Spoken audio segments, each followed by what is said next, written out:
Hello, everyone, and thank you so much for joining us tonight. My name's Robin Ewing, and with Michael Anderson, I co-direct the Create Centre, Creativity and Research, Engaging the Arts, Transforming Education, Health and Wellbeing. We have a real treat in store tonight. We're going to talk with the wonderful Libby Hathorn, but before we do, I just want to acknowledge and pay respect to our original storytellers, our First Nations Australians, and to acknowledge that story and the arts are at the centre of their doing, knowing, being and becoming, and we have so much to learn from that. I'm zooming in from Darug country. The University of Sydney stands on Gadigal country. You might like to acknowledge where you're zooming in from in the chat. And I just want to encourage you, if you haven't yet joined the Create Centre, we'd love to have you do that so that you'll be signed up to receive our e-news, wonderfully managed by Anna, who also manages all of our webinars. And I'd just like to introduce, as I said before, the wonderful Libby Hathorn, who it's my privilege and pleasure to have known for some years now. And I really want to acknowledge just how amazing Libby's contribution to the world of children's literature has been. Libby is the author and poet of more than 80 books for children and young people, 80 books. And I just won't read about all her awards because I'll take up too much time and you're not here to listen to me. But she has won a number of different awards and honours, both for her work, but also for her overall distinguished contribution to children's literature. And Libby, I thought that we might start tonight with, I might just ask you a few questions as a way. That'd be lovely. Yes, good. What led you to writing, or is it something that you always knew that you would do? Gosh, that's a lovely opening question. Hello, everybody who's come. What led me to writing was, well, both family life, I guess, where poetry was very, very valued, largely bush poetry, and a schooling, a 1950s schooling, where story and poetry were integral. And I just had that kind of mind that really, really was touched, was inspired, was charmed and delighted. And so, Robin, as a very little girl in a family of four that was noisy, tiny, tiny house in Maroubra, I would, it sounds so sickening really, but I would hide behind the lounge to write my own poetry. So it must have, I was smitten by it from a very early age. I don't remember not wanting to write. That's wonderful. And were you encouraged to write at school? Yes, I mean, I had a willing audience, not only mother and father, but aunts who called by or neighbours, oh, you must hear Libby's, what Libby's written or what Libby's. And the biggest, I suppose the biggest accolade, and this is interesting to say to teachers, was that when I was in infant school, I distinctly remember the teacher saying something I'd written was good or wonderful, or not wonderful, but whatever, and going home, and my mother was nursing the baby as usual and busy as usual, and the kids were romping around. And I stood there and it was very hard to get her attention. I was the second child, not the important one. Middle children aren't, and usually. And I said, the teacher said that I was very good today. And I had her attention. She said, this story was very good. Oh, and I said, can I read it? And I read it and I had her attention. And I suppose I've written to get her attention all my life in a way. It was wonderful that I had her wholehearted attention on my work. And kids need that. I mean, we all need that loving attention to your creation. And you became a teacher? I did. I'm just writing something. I've got to give a talk at the Ethel Turner 130 years for Seven Little Australians next week. And because I went to Sydney Girls High and so did she, they've asked me to write. And I was just thinking about leaving school, sort of brimful of ideas because it was a classic education, but I happened to love it because Shakespeare was central and Keats and Coleridge and all the rest of it. Leaving school and thinking, "Oh, what way do I go?" And I had well, it's very fashionable now to do it. I had the year off. I mean, I worked, God only knows why, in a science laboratory, Mm. which is really weird because there was a job going there and I was earning money and I could go into Angus and Robinson instead of lying on the floor reading secretly reading the poetry books I couldn't afford to buy or the novels.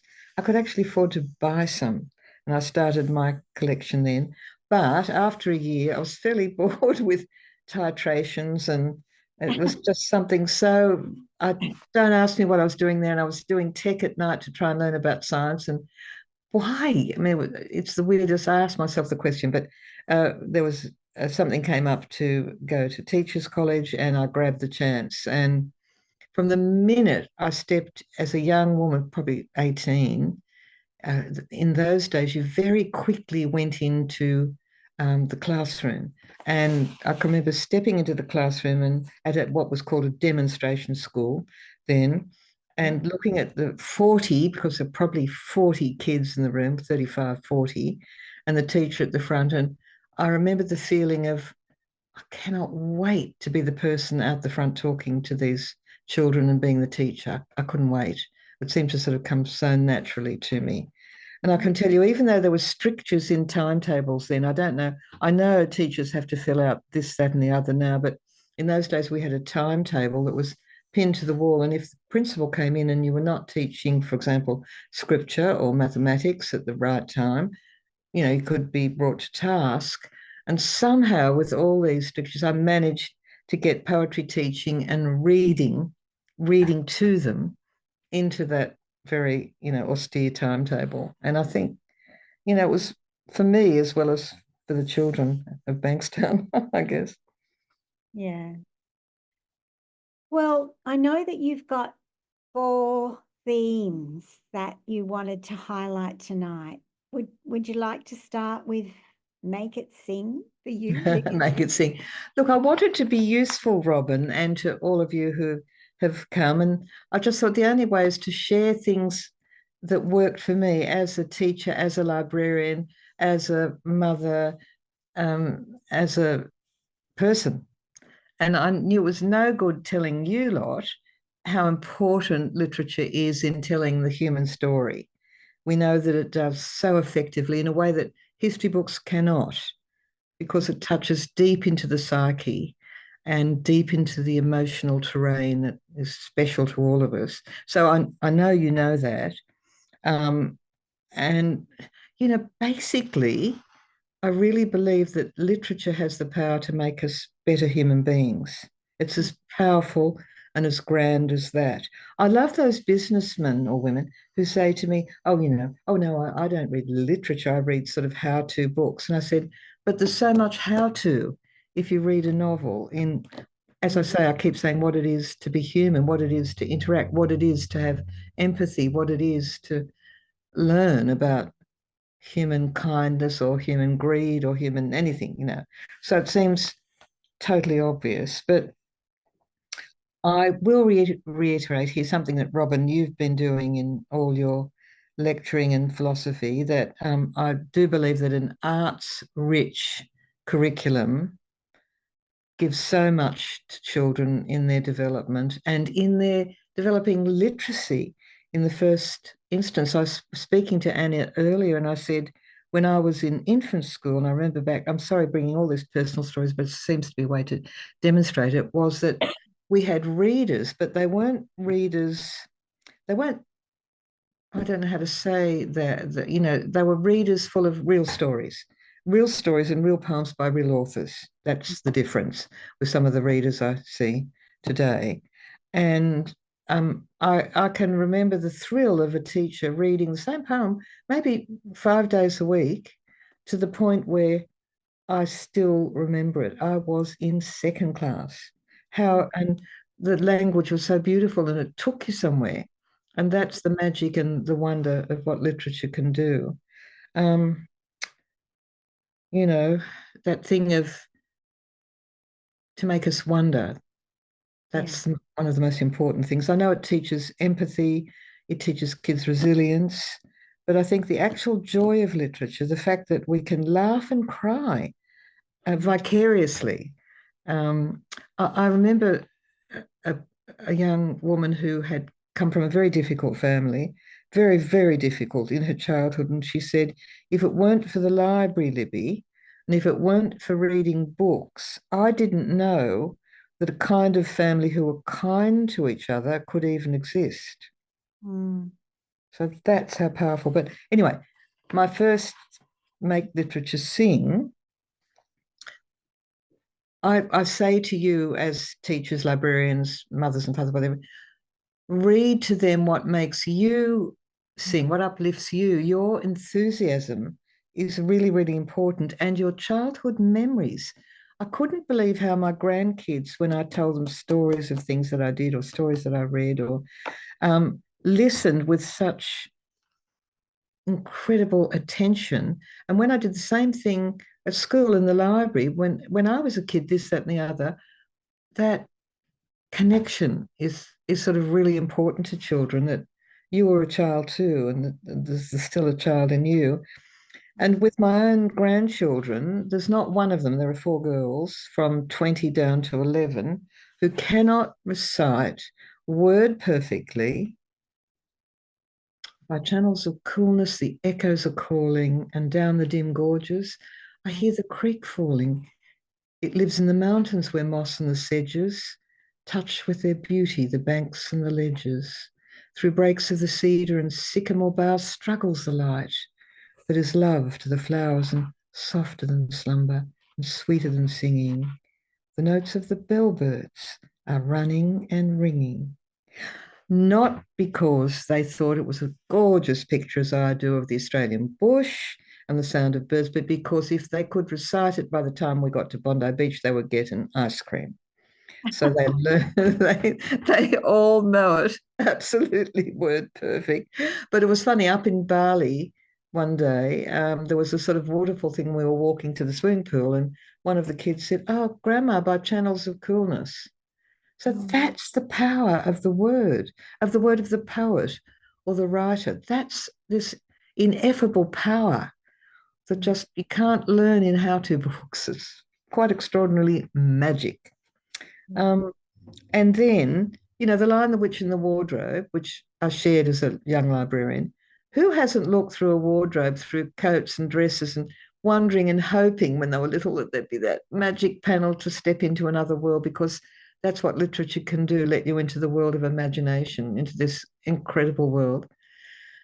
And as a librarian, this is a terrible story against me, but to make it absolutely real, The Hobbit was very big when I was teacher librarian, and I thought, oh, what's wrong with primary school hearing about The Hobbit? I can read it, and we'll do a little bit of drama. And so I took an old beaten up ring that I had and I held it up before I did the reading.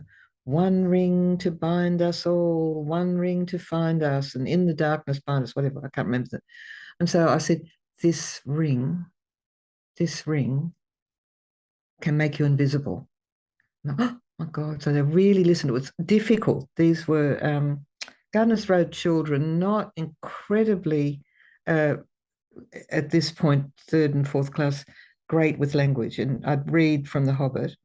But I mean, just the end of the story is that there was a break into the library one afternoon, and the next day, the ring that I'd kept in a box on the counter was gone, the library counter. And I did a wicked thing. I got up at the assembly and said, I'm really sorry for the person who took that ring, because they'll just become invisible and we won't be able to see them. And if they'd like to put it back by the end of lunchtime, anyway, the thing was, it came back. So, but that's the power that a story can invoke. It was really, really funny. So, make literature sing. I think I tried to do that. I do it now with my kids. I do it with my friends when I've been reading a book and they do it to me. Oh gosh, if you just read David Malouf, reread An Imaginary Life, it's on my head because we just did it, and read out the singing bits because that's what literature gives us in Spadefuls. So that was the first, Robin. Yeah. Uh-huh. The second one, the second theme is just look and just connect. Yeah. Just look. Now look, we are in, such a world of magical screens. Don't think that I don't adore the magic of the screen, of film, of television. Look, I am delving into AI in a way that, absolutely astounds me of what it is capable of. I'm frightened of what it's capable of, but I'm also delighted in some of the things it can do. I have to tell you, today I work with my small grandchild. She wants to make a film, and we actually used AI because she wanted to know about Cambodia and Cambodian masks and all sorts of things. Anyway, so what I want to say, even despite the screen, the physicality of the book, the fact that you can pick it up, you can smell it, you can touch it, you can flick through the lovely physical feeling of a book, you can take it to bed, you can take it on the train. It's so portable and it can be so precious. So I think we need to value the actual book. It may become an artifact, in fact, in the end, but I think there's still this incredible pleasure of the five senses with the book. And the other thing was I wanted to say, oh, yes, I told you that story about Grace Darling and the poetry of my early schooling, where um, the accomplishment that kids can feel from looking at things. I mean, I tell kids to go out and just look in the garden, just look at a leaf, just look closely. And again, it's the thing of the five senses. I think that's some sort of theme for me that runs through everything I do. So just looking, connecting. I'll come to in a minute. Connecting to the arts. I'll come to that a bit later. Mm-hmm. And what about that idea of flow, a state of flow? Yeah, look, Flo, look, I'm sorry, apologies. Anyone who's Hungarian, you can take me to task. Mihai Csikszentmihalyi. He is a wonderful uh, Hungarian psychologist and I would say philosopher, and just the most beautiful face. And I'm sorry I didn't have a slide to show you this open, lovely face, but his work has been in understanding flow, the flow of imagination. And I think he's worth looking up. He says the intense pleasure we have if we're involved in actual flow. Have you watched kids building with Lego? That intent, amazing, engaged look. Um, and he talks about it a lot in music, in the arts.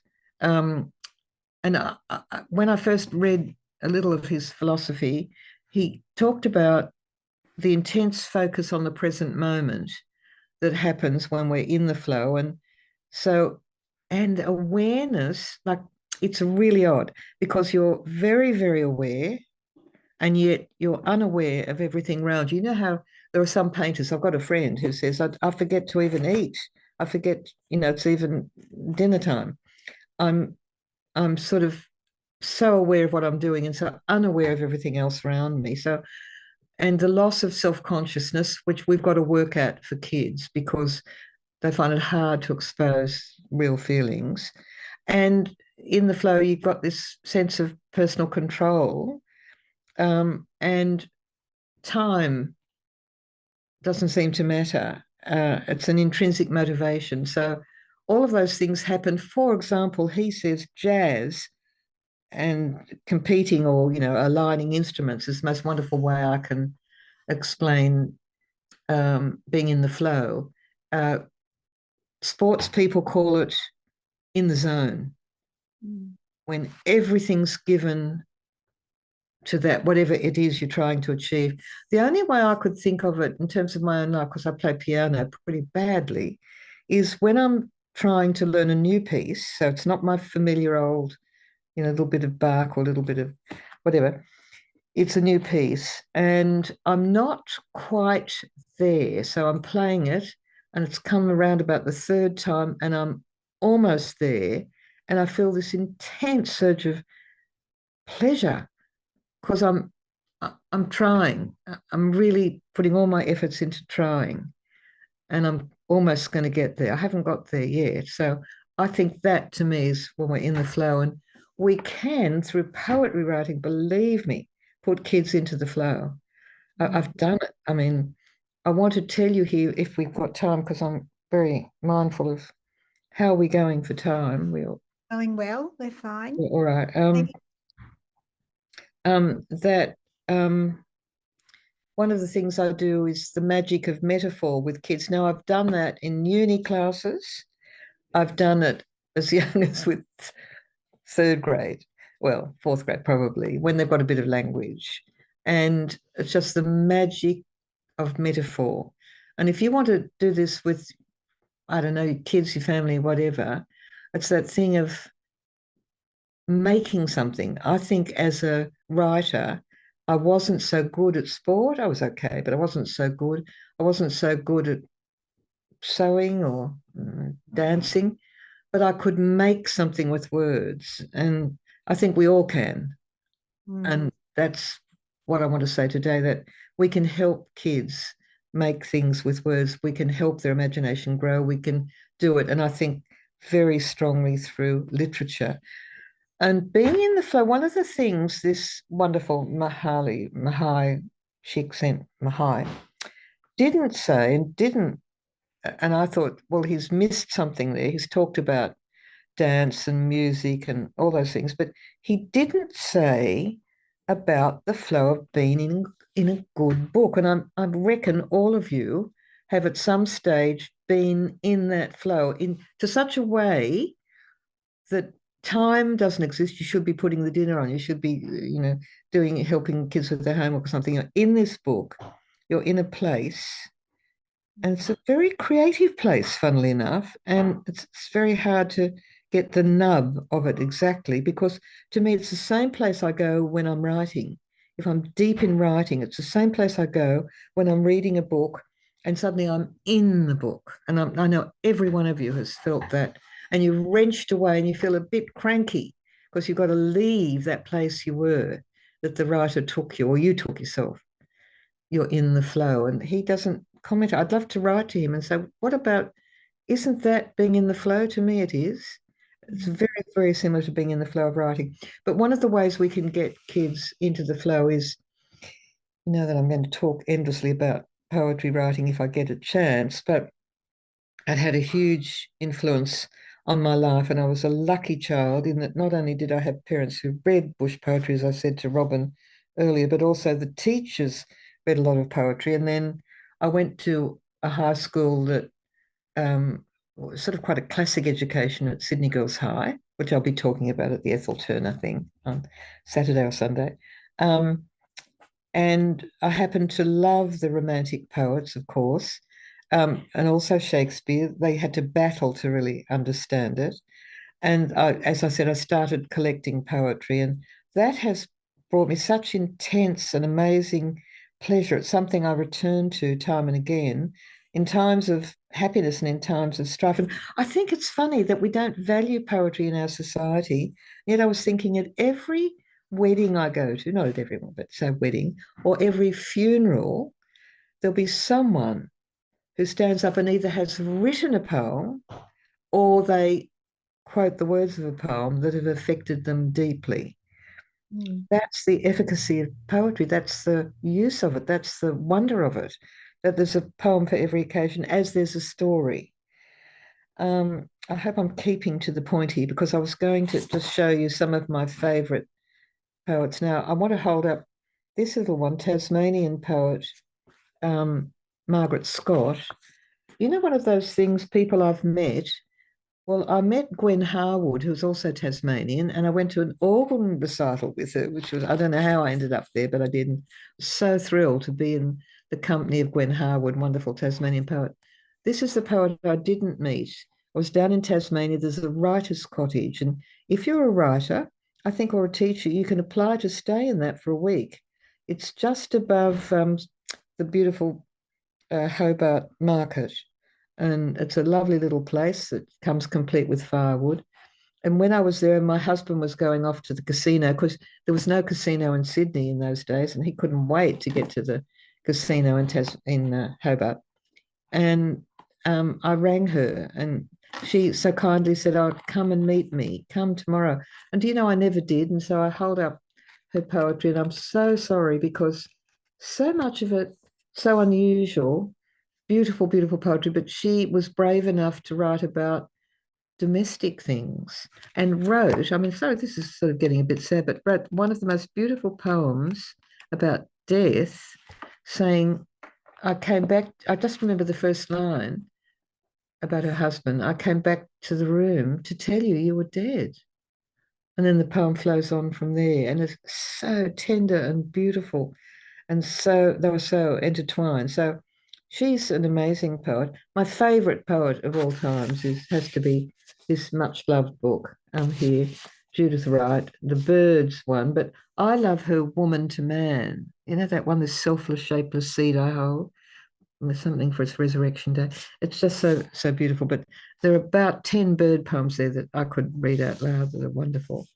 Um, Dylan, when I was 18 or 19, I was Dylan Thomas while I was looking for my own voice. And so I'll find something I can read to kids or young adults, something, with that gorgeous gush of language that you don't quite understand. Oh, that's what I want to say here too.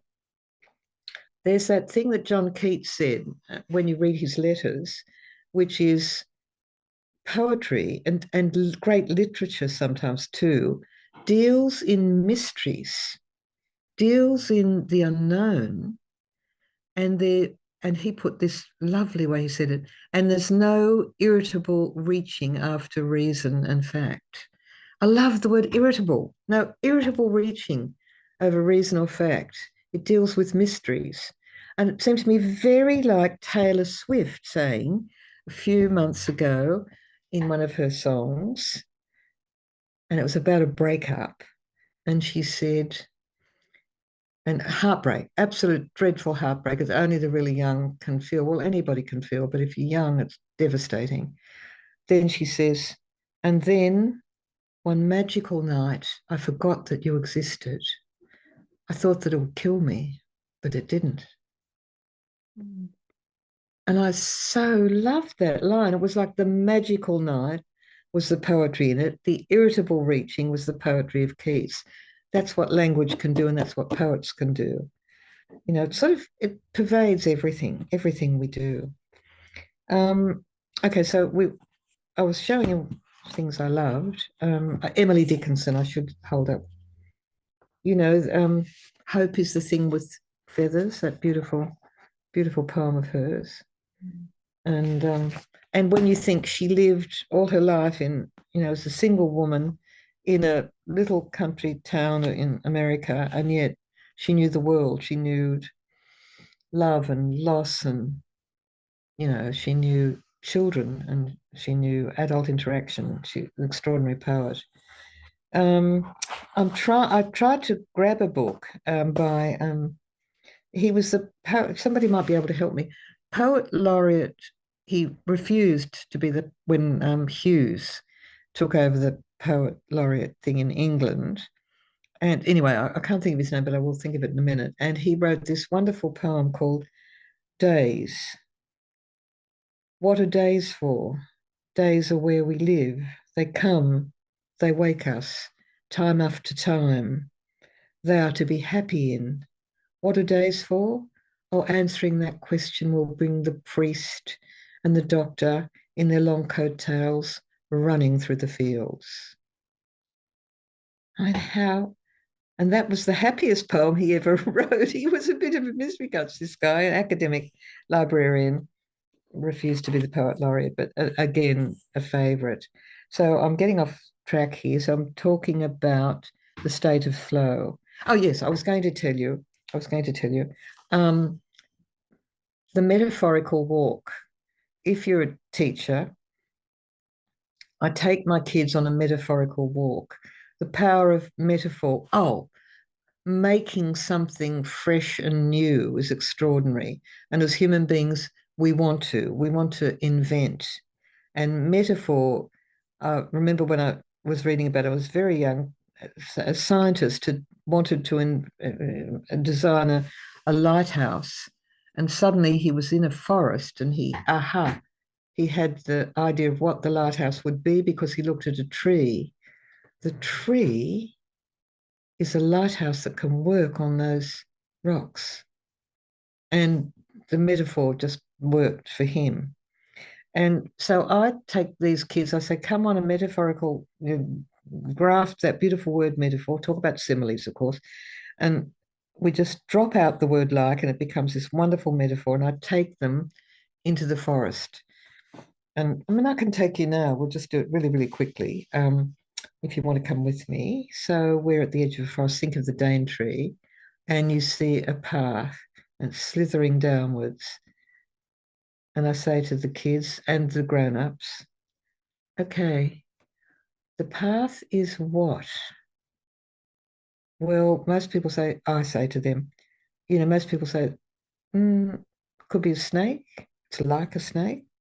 But if we want it to be a metaphor, we say the path is a snake sliding its way down, but you can't use snake. So the beautiful things they come up with, from ribbons to tails to goodness knows what, they're not allowed to use snake. And then walk down that trail, it's very simple, and get to a creek.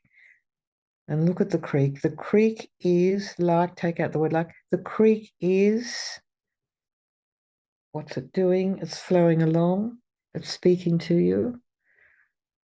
And they come up with, I leave a little bit of time and I ask them, this is the trick, because people are shy or kids are shy, it doesn't matter what age or adults are shy, ask them to tell their metaphor to each other, not to the room.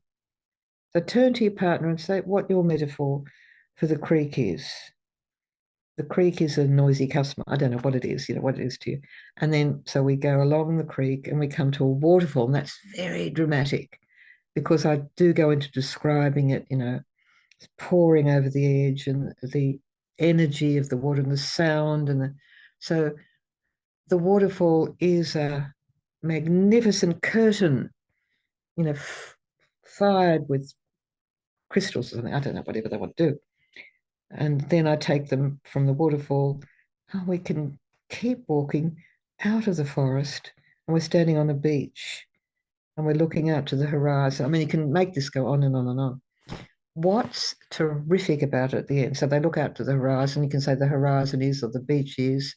There's that lovely Australian poem, "The beach is a half a slice of melon" or something. I love that. With the green rind. It's in my ABC book, Australian Poetry. I can't think of the poet. But what's lovely at the end of those 5 things we've done, I said, you've created a new image, you've created a metaphor. Best of all, you've created a poem. No one can do it but you in that way. So that's really important, that they feel achievement and get into the flow of writing. And I don't know, poetry's, as far as I'm concerned, the way to do it. Okay. Okay. And what about literature and the world of the arts? Yeah. So we've got a perfect situation. Everybody knows who are teachers and no time. I mean, we're time poor in a classroom. I almost weep, Robin, when I go into a school and I say something about poetry. They said, "Oh, we did poetry last term." I think, "You did poetry? Like that's the end of it?" I can't believe it. It's like we did literature, It's really, really hard. But I know we're time poor. But it's very, very easy in tiny little bursts, particularly with drama. I think little kids particularly light up with drama, so that you take the book that won the book of the year or anything, and I don't just read it. I say, come here, stand beside me, and you be Joe or whoever it is, you be Mehmet or whatever. And I put the words in their mouth. This is a really good technique that I've learned that actually works. So I say, and Mehmet said, I love that dog. Love that dog. And they say, I love that dog. And the kids are, these are little kids are totally delighted that somebody's there who's dramatizing it. So the drama is wedded to, good literature, as we know. Now, look, a curious thing happened to me this year, and I just thought I'd take a little bit of time out to talk about that. As Robin said in the introduction, I've written, a million books, but a director who I'd worked with on an opera, there was a book I wrote called Grandma's Shoes, which was, in essence, a little child loses her grandmother but has the grandma's shoes. She puts the shoes on, and the shoes take her on incredible journeys searching for her grandmother. On the third night she puts the shoes on, she actually comes face to face with the grandmother. And to her shock and horror, the grandmother's delighted to see her, but says, you've got to go back and you've got to wait till your feet have grown and fit into those shoes, because you're still a child and you will grow to fit those shoes. And she said, but Grandma, come home, come home. She said, but darling, I like it here. Mm. And that's the only way the child can let go of the grandmother, knowing she's happy, and go home. So Kim Cumder did the most beautiful, and the Australian Opera did the most beautiful job of an opera based on that, with Graham Kerner, the Melbourne composer, composing it. So Kim approached me for a cup of coffee this year and said, I want to come in with the suitcase and take all the picture books you've written, or most of the picture books, and I want to look at them and I want to somehow make a stage show from them. And so I thought, oh, okay, no one's going to say no. So he ran Theatre of Image, that some of you may know, for 20, 30 years, and did The Happy Prince and lots of classic pieces, basically. Monkey was one that did very well, but they were usually classic. So this was modern Australian, mine, all my books. And he took them, and I think we have a slide somewhere to show the 20 titles. What Kim did, and he actually did come with a carry bag to take them away, wheel them away, because there were so many. He linked, I don't know, about 8 in 3 big sections together. And he said, which is so typical of somebody who doesn't write, I just want you to do a script, Libby. I mean, look, the book's already written, so that'll be no problem. And of course, it was a whole new thing. Like, you had to look at the books in a completely different way. We took one book, which was called Over the Moon, and oh, here we go. Here they are. So yeah, that's all the books that he took, and he said, link them together. Oh, that one there of the little girl flying is Magic Shoes. Yeah, Way Home, which was made into a play. Best Cat, S Cat. All of those books, and make them link together. No mean feat. So I took the Over the Moon. If you go back, we can find that. I think it's somewhere up the top, probably. There it is. Oh, there it is, by McGurl, Carolyn McGurl, who does gorgeous work. She did this, and it was really actually the little nursery rhyme, the cat and the fiddle jumped over the moon, sort of thing. So I had them all as characters jumping over the moon, but when they got there, they saw the giant devil dingo, and they were very, very frightened and had to somehow try and get back, and the cow had to be revved up to get back. Anyway, we took that as the main arc, I suppose, the story arc, that he would take 2 actors, or because we could only afford 2. And by the way, raising the money was a nightmare. To try and get the money for this show to go on just for a few weeks was terrible for him.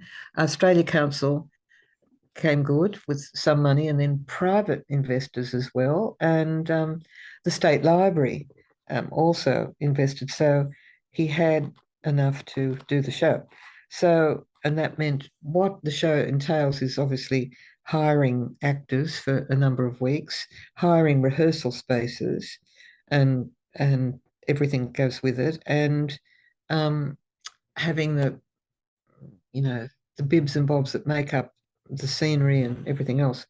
They have to be made. So it was quite an undertaking to put on something like this, and you ate up $100,000 easily.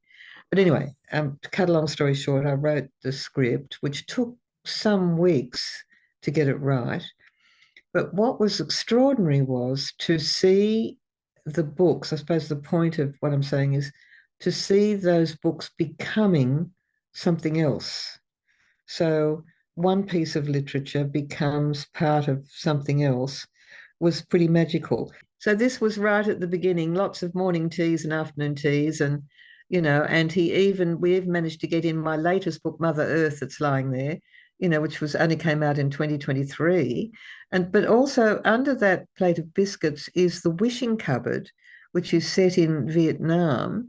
And just an aside here, it's a beautiful book, done 20 years ago or something, about a grandmother undoing a cupboard in which there are incredible bits and pieces of her culture and life, and showing them to a little boy, and leaving the last drawer in the cupboard for him, and he wishes for his mother to come home from Vietnam, which she does.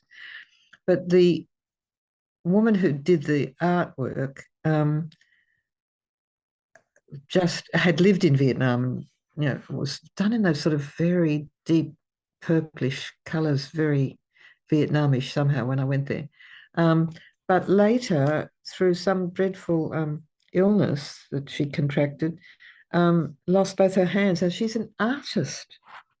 And yet, Elizabeth, she continues to do art. I don't know how, but she does. She's quite extraordinary. And she was going to come to Over the Moon, to Incredibilia, we called the book, the whole show. But State Library was just wonderful, because they sent off to all, particularly the surrounding schools. And I think, they paid for buses for kids coming from far away. And we had a 2-week season there, which was, 2 or 3, I can't remember now, which was terrific, exhausting for the library staff, I can tell you. That's it. Yes, that's what they did. The State Library put that out, far and wide, and kids came from far and wide, and it was just gorgeous to see them so involved. And then it went to Parramatta Theatre. I think it was only there a week or so. But the point of telling you this, I suppose, is what I'm trying to say is there's a crossover from literature into this other world of the arts so easily. Like easily, stories can go to song, or stories can go to dance. And we should have kids doing this, taking part in it, and they will. They get so excited to be part of anything.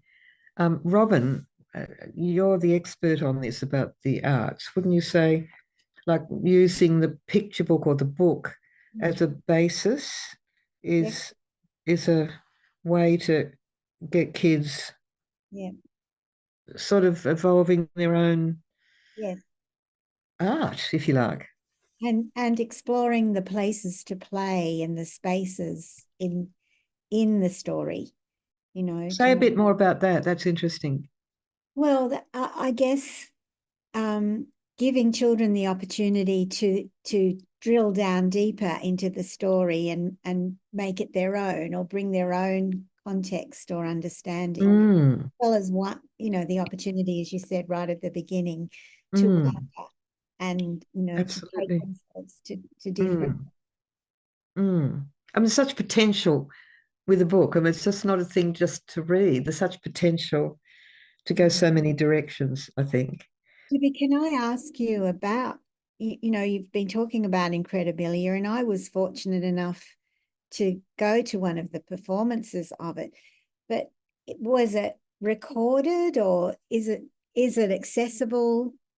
Yes, DART, D-A-R-T, Right. I don't know what it stands for, recorded it, and it has been shown a number of times, drawing, I think, the State Library let me know like 1,200 kids had seen it one time and 1,400 the next time. So shown across the state, only the state of New South Wales. But if you contacted them, anyone wanting to see it, they have definitely done a film version of it. Yeah, a video.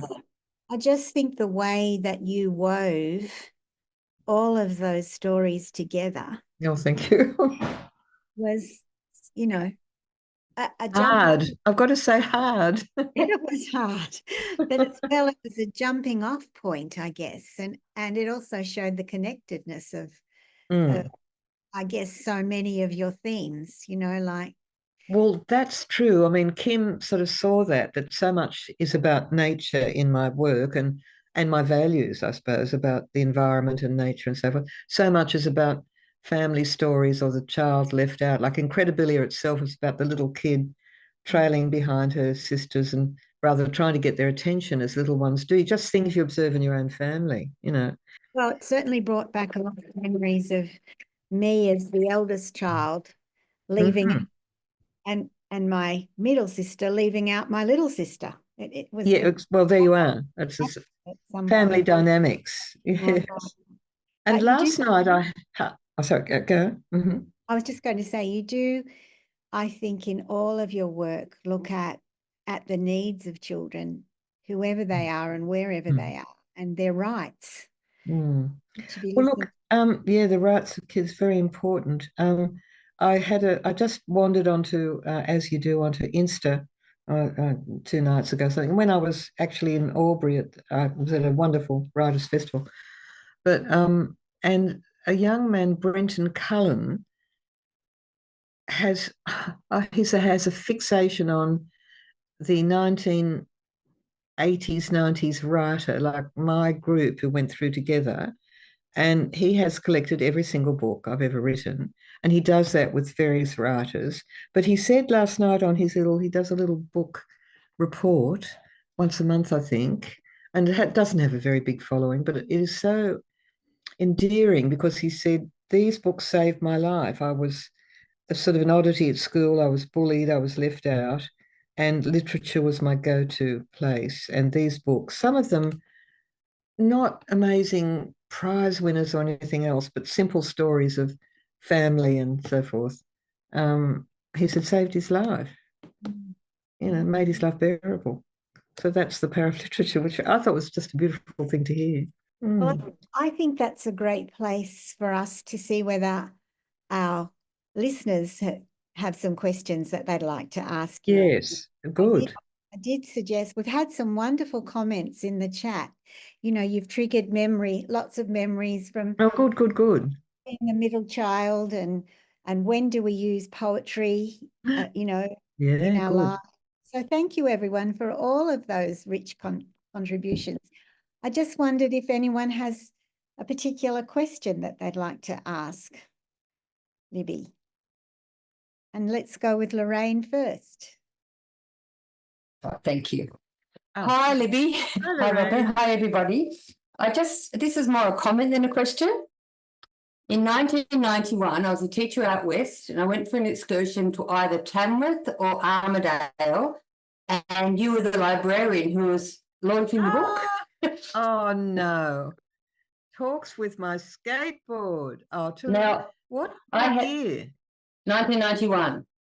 No. I had a child who I was living in Gulgong, teaching at Gulgong Public, and my child loved poetry, and her best friends did talks with my mum in the local Eisteddfod, and they won, of course, and I turned it into a duologue for them. Well, there you go. Now, beautiful. And I've used this book my whole career. I just want to say thank you. Oh, gee, how lovely. That's incredible. That's going back. That was an ABC book, I don't know, 30 years ago, but I'm glad to see it's still used. Was it Gunnedah or Tamworth or Armidale? Do you remember where you... No, that's all right. Sorry. I've been so many places I can't. Fair enough. I've been to all those places, by the way. Of course. Hi, I came in late, but I think I found the pot of gold at the beginning of the rainbow when I came in. Oh. Yes, the metaphor, magic with metaphor. Yes, I teach ESL learners, and I'm wondering how I can kind of enthuse them to appreciate to begin with, and perhaps, moving forward a little bit, nudge them into writing a little bit. Yeah. Look, one of the big things, and I did forget to say this, I'm glad you brought it up, is repetition, repetition, repetition. Why did I, let me go back to my childhood, which I like doing, but say, when my mother or father would come into the room, could we have that poem about the Ballad of the Drover? Could we have that again? Or could we have Bellbirds again? Yeah. One of the things you can do is choose a poem you like that appeals to children. I can say you could use something from Talks with My Skateboard. There's one called I Didn't Do My Homework, which is very funny. And you don't just read it once. You do read it once and they appreciate it, but you could just, without saying anything much, read it at I don't know how often you see them, but at the beginning of the period you have them, read it, put it aside, don't say anything. Next time they come, read it again. Next time they come, read it again. Now, by about the third time, you could start to talk about it. What did you think when I read that poem? It's the rhythm and music, very important to ESL kids, I think. And I would, in the old-fashioned way, get them to learn it by heart. Get them to learn some poetry by heart. 4 lines. It doesn't have to be a great long screed like I had to learn. But I think getting the language into your mouth, getting it out. First thing to do before the writing. Get them to love it.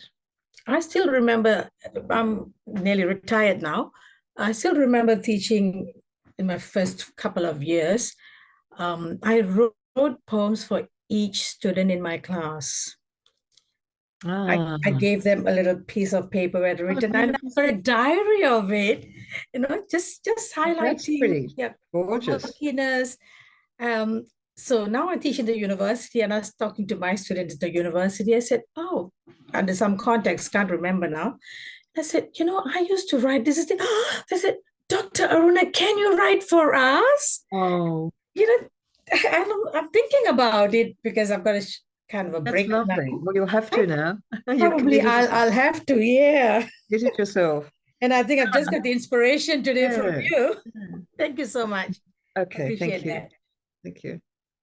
I have a quick question, if it's all right. I don't know whether it's like whatever.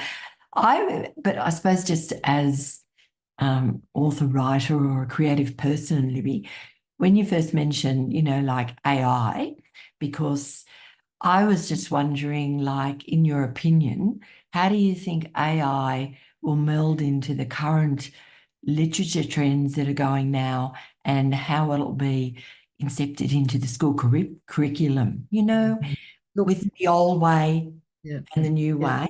Look, it's inevitable. I mean, I think it is from what we see and what we hear. And as a writer, I've got to say, this is my trajectory, is that when I first heard about it, I thought, what is this going to do to writing? Is this going to take away creativity and so forth?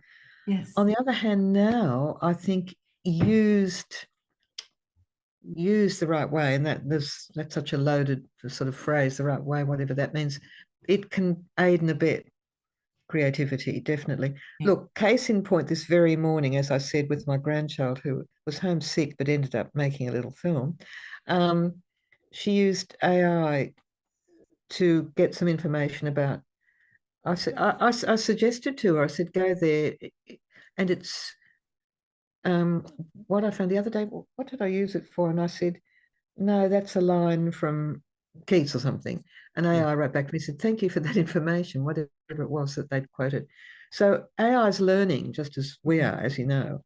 Yes. The danger is, of course, that you can be, it can be a straitjacket, or can be used in ways that we don't want, that kids present it as their own work. So I said to my granddaughter, when you print this out, you've got to say at the bottom, inspired, or not inspired, inspired really, by AI in the first instance. But she used that and helped her plot. Yes. Through AI. So I'm not answering your question because it's such a loaded question. It is a loaded question. Mm. And as you can see from yourself, just being, I mean, I I suppose anybody, the trends, like these days, that are moving into like the graphic novels, Oh, yes, very much. words, like language, and then even just in the discussion about repetition, like with the question about the ESL learners, like that's what I mean, I'm not a teacher or anything, but I just sort of wondered for a teacher how also that would impact them teaching. It's denuded, our language. I mean, often the whole sort of thing of visual language is rich and wonderful, and so, but if you don't have to use language, if you're not asked to use language, you learn, you don't develop the art of language, which we're trying to develop in kids. Yeah. I was going to talk about the thesaurus and how brilliant a tool that is for writers and how lovely. Yes. I'm hoping, I mean, this is naive even of me to say, but in the same way that AI could be attuned and, to help in the same way that thesaurus. You're not saying someone cheats if they use a thesaurus. I'm thinking it's a long way for it to be refined and to be able to be used, but it wouldn't be something I'd be ignoring or telling kids to ignore. They're going to go to it anyway. Yes. And you have to find the, the happy place, the happy medium. Well, also the correct way to use it. I mean, the legal way even to use it, if I go so far as to say that. Yes. Yes. It's another tool, isn't it? Yeah, someone just said it's a tool, like it is. Yes, exactly. It is. That's a really good comment. It's another tool. Like I can remember when television came, my parents were really, I was 15 or 16 or something. Oh, no one will ever read. Oh, this is dreadful. No one will read again. And, that didn't happen, So I think thinking of that's perfect explanation. We're going to think of it as a tool, but, obviously there's got to be, because there's so much fakery that can go on, it's got to be legislated into place too. It's got to be appropriately used. Thank you, Libby. And Kathy has a question. Hi, Libby. I've really enjoyed your ideas for metaphor, and I'm a school librarian. I can really see using that with the kids, and I enjoy, just even when you're reading a picture book to them, not showing them the pictures and getting them to sort of be imagining it. But I like those ideas, and the repetition of poetry reading to them. That's a really great idea. Do you have, are there any other ideas that you have that could be used, similar to that, to inspire, to ignite that passion for reading and passion for literature in children? I probably have an armory of ideas, when I go workshopping. One of the big things, I didn't talk about this tonight at all, but I've just done in Albury actually with adolescents and then with adults, was the power of modeling on poetry, on quality poetry, not, really good poems. Like I took an 11th century Chinese poem, which was an oath of friendship. And I think give this, they use that word scaffold, which I don't even like, but to give this sort of structure to something, 8 lines, a beautiful poem, Shanya, I want to be your friend. So I allow them to put someone who they want to be their friend. A lot of the kids write their mother or their father, which is interesting. And I give them the last line only, not till then will I part from you. But I put up on the you can't say blackboard, on the screen for them, the lines, which I handwrite of when summer turns to winter, when this, when that. And I give them this incredible structure straight from the poem.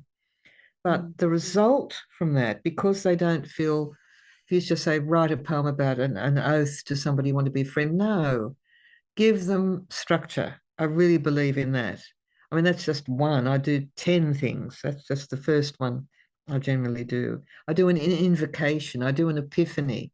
And it's all based on a poem, but a quality poem, an incredible poem. What do you mean by an invocation? Oh, well, and invoking something. I use from Hiawatha's, give me of your bark, O birch tree, of your yellow bark, O birch tree. I a swift canoe will make me. So I make them say, give me something you want. I mean, one wag wrote, give me of your money, O ATM, you know. And down to the fourth line where they have to ask for it, they have to repeat the asking, then they've got to do something with it. A canoe will make it. What am I going to do with it? You know, so it's structure, beautiful structure, but they can go their own direction with it. So, I mean, you can do it with most poems you like, as long as it's not too complex. So that's the sort of thing I do to get poetry writing, and it seems to work. Thank you. That's great. Libby, you used that with my pre-service teachers in your That's workshop. right. That's exactly the workshop I did. And you used I am a river, and it was just magical that it just starting with. works. Yeah. And they feel so pleased with themselves when they make something, you know, or as I say, this making of something is important. As a child, I felt special making something out of words. And, you know, it's the right of every child to be able to make something out of words. I just marked this about creativity and what it is. And it was about a poet who was sent out to the wilds. He was excommunicated from Rome, and he was living with sort of wild people, really, Ovid, the poet. But anyway, he writes here, he has to learn new things, he has to face new things. But he says, what else should our lives be but a continual series of beginnings? And I think about kids, everything's a beginning for little kids, of painful settings out into the unknown, pushing off from the edges of consciousness into the mystery of what we have not yet become except in dreams. Isn't that beautiful? Certainly is. David, you're amazing, you know. So, well, Libby, that's perhaps a good way for us to conclude. I think that you're amazing too. And Lisa's question was, you know, do you find it hard to inspire with all the competition there is these days? Oh, I think listening to you tonight and just those different strategies that you have used has been a great opportunity for all of us to think about, you know, how despite the competition with screen and social media and other things. Now, I just feel confident, Lisa and Robin, that the book, I'm holding this up for the person who said it's David Malouf. David Malouf. He's a national treasure, still alive. I just feel confident, despite everything, that the book will always have a place. It's unique. It's a unique objet d'art.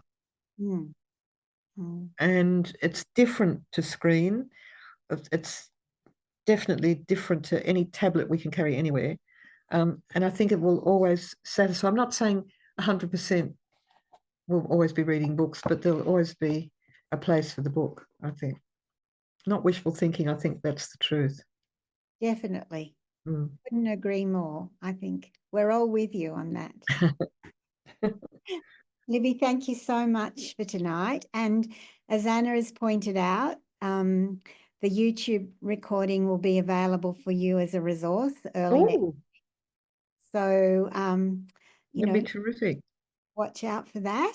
And truly, as Lorraine has said in her chat, such an inspiration. Thank you so much for being an inspiration for all of us. Not only with the references you've made to so many other literary greats, but your own work is an inspiration. So thank you.